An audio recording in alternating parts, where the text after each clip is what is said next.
I was watching Julia hold our daughter Emma on the sofa last night. They had fallen asleep together after a long day, and the sight of them made my heart feel so full. We bought our first house 2 years ago, and life had finally settled into a comfortable rhythm. When Julia's father, Richard, remarried 6 months ago, we thought it would be wonderful for him. He had been alone for so long after losing Julia's mother. I had no idea that the woman who seemed so eager to be part of our family would eventually try to take the most precious part of it away from us. Before we dive into this story, I would love to know where you are watching from today. Drop your location in the comments below. If you find yourself relating to what I am about to share, please hit that like button and subscribe to this channel. Now let me tell you about the moment when love crossed the line into obsession. Richard had been a widower for 12 years before he met Diane. Julia's mother passed away from cancer when Julia was only 17 years old. I remember Julia telling me about those difficult years watching her father grieve silently while trying to raise her on his own. He never dated anyone after his wife died. Whenever family members suggested he should find someone new, he would simply shake his head and say that no one could ever replace his beloved Margaret. So when Richard called us one evening to announce that he had been seeing someone, Julia nearly dropped the phone. He had met Diane at their local church during a community event. She was 54 years old, had never been married, and had worked at the town library for over 30 years. Richard described her as gentle and kind, someone who understood the value of patience and quiet companionship. Julia was genuinely happy for her father. After all those years of watching him eat dinner alone and spend holidays without anyone by his side, she wanted nothing more than to see him find joy again. I felt the same way. Richard had always treated me like a son, and I wanted him to have the happiness he deserved. We met Diane for the first time at a small family dinner Richard organized at his house. She arrived carrying a homemade apple pie, her gray hair neatly pinned back, and a warm smile on her face. She spoke softly, almost timidly, and seemed genuinely interested in getting to know us. She asked Julia about her childhood, wanted to see old family photos, and listened attentively to every story Richard shared. When she saw Emma for the first time, something shifted in her expression. Our daughter was 2 years old, then a curious little girl with brown curls and her mother's bright eyes. Diane knelt down to Emma's level and stared at her for a long moment before whispering that Emma was the most beautiful child she had ever seen. At the time, we thought it was simply the reaction of someone who loved children. The wedding took place 3 months later at the same church where they had met. It was a small ceremony with only close family in attendance. Emma served as the flower girl, todding down the aisle in a white dress while clutching a basket of rose petals. Diane watched her with tears streaming down her face. After the ceremony, she pulled Julia aside and said something that stuck with us. She said that she had always dreamed of having a little girl just like Emma, and now she finally felt like that dream was coming true. Julia was moved by those words. She thought Emma would gain another loving grandmother, someone who would spoil her with affection and create beautiful memories with her. I noticed that Diane's gaze lingered on Emma throughout the reception, but I dismissed my slight unease as unnecessary worry. The first signs of trouble appeared within weeks of the wedding. Diane began calling our house every single day, but she never asked about Julia or me. Every conversation revolved entirely around Emma. What did Emma eat for breakfast? What new words had Emma learned? Could she come over to see Emma that afternoon? She started buying gifts constantly. Not just occasional presents, but bags full of toys, clothes, and books, delivered to our doorstep multiple times a week. It was more than what Emma's actual grandparents had ever given her combined. Julia mentioned it to Richard, but he brushed it off, saying Diane was simply excited about finally having a grandchild. Then Diane started visiting 3 or 4 times a week, always wanting to hold Emma, feed Emma, play with Emma. She would stay for hours, seemingly unable to tear herself away from our daughter. One afternoon, while Julia was at work and I had stepped out to run an errand, I received a frantic call from Emma's babysitter. She told me that a woman claiming to be Emma's grandmother had shown up at the door, insisting on taking Emma to the park. The babysitter had not recognized her and refused to let Emma leave. When she described the woman, I knew immediately that it was Diane. I called Julia, and we both felt confused rather than alarmed. Diane knew she was supposed to call before visiting. Julia spoke to Richard about it that evening, and he assured us it was just a misunderstanding. Diane probably thought it would be a nice surprise. Julia turned to me that night in bed and said maybe Diane was just overly excited about having a grandchild for the first time in her life. Maybe we needed to give her time to adjust to proper boundaries. I agreed with her words, but something in my gut told me this was more than simple excitement. The situation escalated in ways we never anticipated. One Saturday, Julie and I asked Diane to watch Emma for a few hours while we attended a friend's wedding nearby. We thought it would be a good way to show trust and let Diane bond with Emma in a healthy way. When we returned that evening, Emma came running to greet us, and Julia immediately froze. Emma's beautiful, long hair was gone. Diane had cut it into a short bob without asking our permission. Julia had spent 2 years carefully nurturing those soft brown curls, brushing them gently every night, tying them with colorful ribbons. Now they lay somewhere in a trash can at Richard's house. Julia's voice trembled as she asked Diane why she had done this. Diane seemed genuinely puzzled by the reaction. She explained that she thought Emma would look cuter with short hair, adding that her own mother used to cut her hair this exact way when she was a little girl. She spoke as if she had done us a favor. Julia made it clear that Diane was never to make any decisions about Emma's appearance or well-being without explicit permission. Diane apologized with words, but her face showed no real understanding of why we were upset. When Richard called later to discuss the incident, he took Diane's side completely. He told Julia she was overreacting and making his wife feel unwelcome in the family. That phone call ended with Julia in tears and me struggling to contain my anger. Over the following weeks, Diane's behavior became increasingly concerning. One of Julia's friends sent her a message asking if she knew about a Facebook page dedicated entirely to Emma. When Julia searched for it, she discovered that Diane had created a public photo album with hundreds of pictures of our daughter. The captions referred to Emma as my little angel and my baby girl. In the comments, Diane told her friends that Emma was basically her granddaughter, the child she had never been able to have. Julia felt violated in a way that was difficult to articulate. Those were private family photos, moments we had shared with close relatives, now displayed publicly for strangers to see. Diane had downloaded them from Julia's own social media accounts and reposted them as if Emma belonged to her.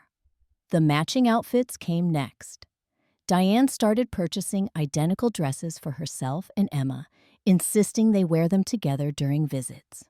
She would take photographs of the two of them and post those as well, captioning them with phrases about how much they looked alike, even though there was no biological connection whatsoever. Diane also invented a special nickname for Emma that no one else used. She called her Emmy Bear and instructed Emma to call her Nana D instead of Grandma Diane.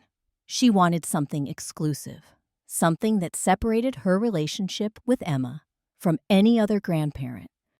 Julia tried to discuss boundaries with Richard again, but every conversation ended the same way. He defended Diane, accusing Julia of being jealous and controlling. He could not understand why his daughter was so resistant to letting his new wife love her granddaughter. The breaking point came when we received an invoice in the mail from a local dance studio. Diane had registered Emma for ballet classes without telling us. When Julia called to ask what was happening, Diane explained herself calmly. She said she had always wanted to take her daughter to ballet class, and now she could finally do it with Emma. She spoke about our daughter as if Emma were her own child, as if Julia and I were merely temporary caretakers. Julia demanded that Diane cancel the registration immediately.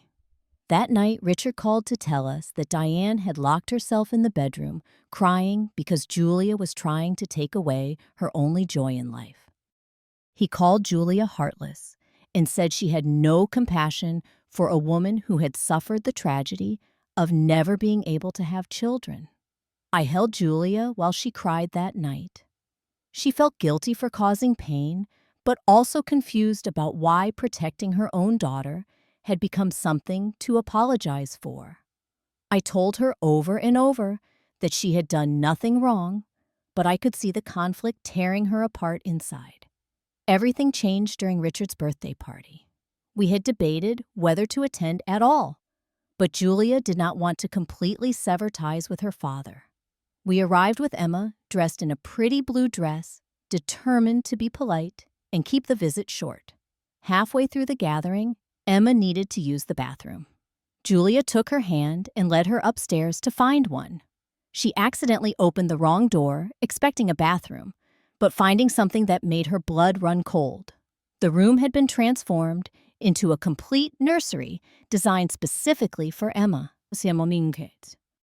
The walls were painted pink with princess decals covering every surface. There was a toddler bed with Emma's name embroidered on the pillows.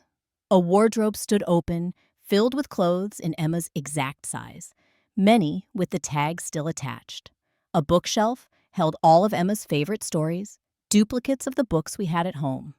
What disturbed Julia the most were the photographs. Every inch of wall space was covered with pictures of Emma. Not a single image included Julia, me, Richard, or anyone else. Just Emma, dozens upon dozens of photos arranged like a shrine. On the desk sat a detailed calendar tracking Emma's daily schedule, noting what time she woke up, what she ate when she napped, where she went to school. Julia called me upstairs with a shaking voice. When I walked into that room, I felt a chill run down my spine. This was not the behavior of a loving grandmother. This was obsession. This was a woman who had constructed an entire fantasy life, with our daughter at its center. We went downstairs and confronted Diane in front of Richard and the remaining guests. Julia asked her directly why she had created this room without ever discussing it with us. Diane did not apologize. Instead, she explained that she simply wanted to be ready for when Emma came to stay with them. She said Emma belonged there too. Julia asked when exactly they had agreed to let Emma stay overnight at their house. Diane responded that they would eventually, that she and Richard had already discussed having Emma spend weekends with them. I watched Richard's face as she spoke, and he did not deny it. They had made plans for our daughter without bothering to consult her actual parents. Julia demanded that Diane dismantle the room and stop her obsessive behavior immediately. Diane's calm demeanor shattered. She began crying loudly, accusing Julia of being selfish and cruel. She said Julia had no idea what it felt like to be a woman who could never have children, to watch that dream die year after year. She claimed that Emma was her second chance, her gift from God, and Julia was trying to steal that gift away. Richard shouted at Julia for making his wife cry. He called her ungrateful and said she had no right to judge Diane's way of showing love.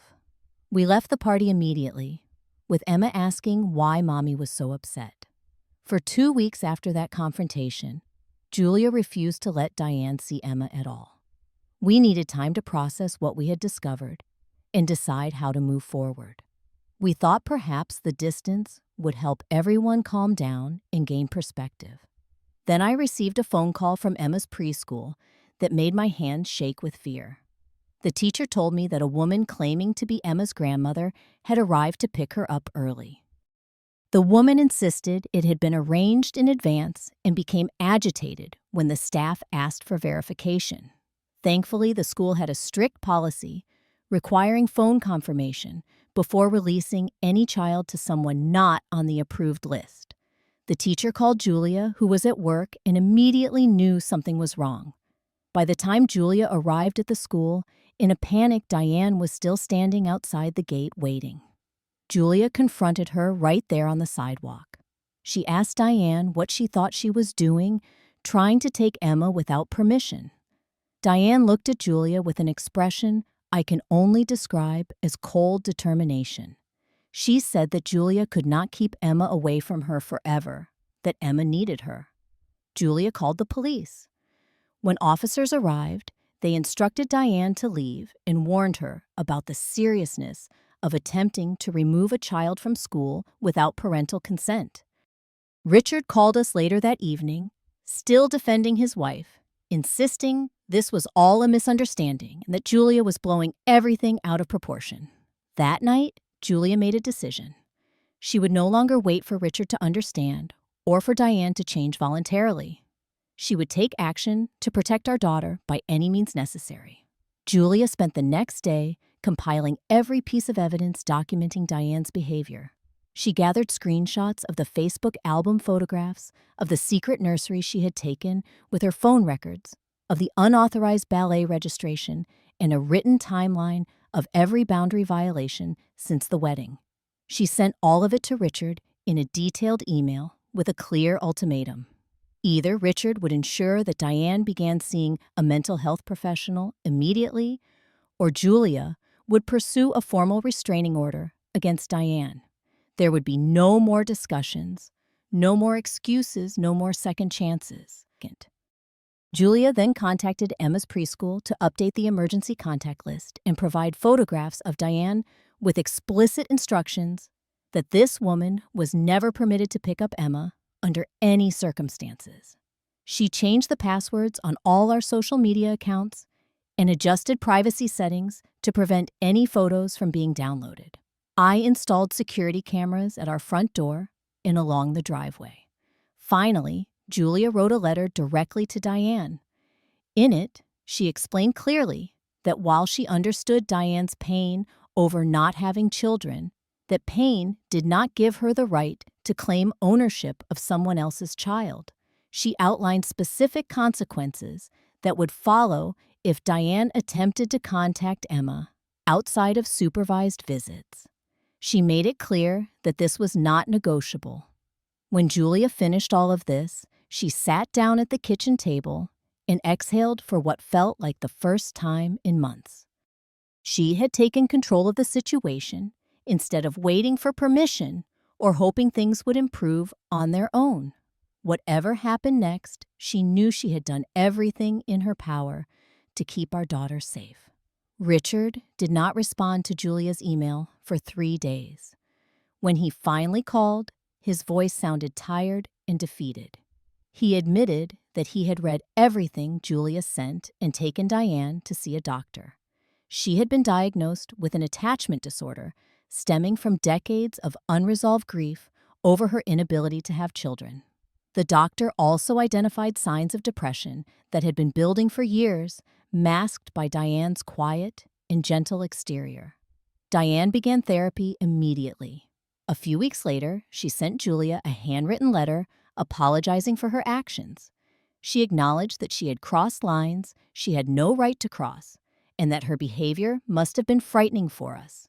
She promised to respect whatever boundaries Julia established going forward. The road to healing was not quick or straightforward. Julia struggled with complicated emotions in the months that followed. She felt guilty for not recognizing the warning signs earlier. She felt angry at Richard for enabling Diane's behavior and refusing to listen until things reached a crisis point. She felt grief over the relationship she had imagined having with her stepmother, a relationship that could never exist the way she had originally hoped. I stood beside Julia through all of it, reminding her daily that protecting our daughter was never something to apologize for. She had not been cruel or unreasonable. She had been a mother, doing exactly what mothers are supposed to do. Julia eventually joined a support group for people who had experienced boundary violations by family members. Hearing others share similar stories helped her understand that she was not alone and that setting firm limits did not make her a bad person. Slowly, she began to rebuild her confidence and reclaim her peace of mind. Our relationship with Richard remains complicated. He never fully apologized for his role in what happened, though he did become more understanding once Diane's diagnosis gave a name to her behavior. We see them occasionally, now always in controlled settings where Julia or I am present. Diane has made genuine progress in therapy learning to appreciate her role as a step-grandmother without the possessive intensity that once consumed her. Emma is 5 years old now, happy and completely unaware of the storm that surrounded her during those difficult months. She knows Diane as an occasional visitor who brings her books and tells her stories about the library. She has no memory of the secret nursery or the day at the preschool gate. Looking back on everything we went through, I have learned lessons that I carry with me every day. I learned that warning signs should never be dismissed simply because you want to believe the best in people. I learned that protecting your family is not an act of cruelty, even when others accuse you of being heartless. I learned that understanding someone's pain does not mean allowing them to cause you harm. Most importantly, I learned that setting boundaries is not selfish. It is one of the most loving things you can do for the people who matter most to you. Love without limits can become possession. Kindness without borders can become weakness. Sometimes the bravest thing you can do is say no and mean it. Life has settled into a peaceful rhythm again. Our little house feels safe. Our daughter feels secure. And Julia smiles more freely than she did during those dark months. We still keep the security cameras running, and we still pay attention when something feels wrong. But we no longer live in fear. If you are watching this and recognize any part of your own story in what I have shared, I want you to know that you are not overreacting. Your instincts exist to protect you and the people you love. Trust them. I have a question for you before you go. Have you ever had to set difficult boundaries with someone in your family? How did you find the strength to do it? I would love to hear your experiences in the comments below. If this story resonated with you, please take a moment to hit the like button and subscribe to this channel so you never miss another video. Share this with someone who might need to hear it today. And thank you for spending your time with me and allowing me to share something so personal. May you always have the courage to protect what matters most, and may your home always be filled with the kind of love that respects and honors everyone in it.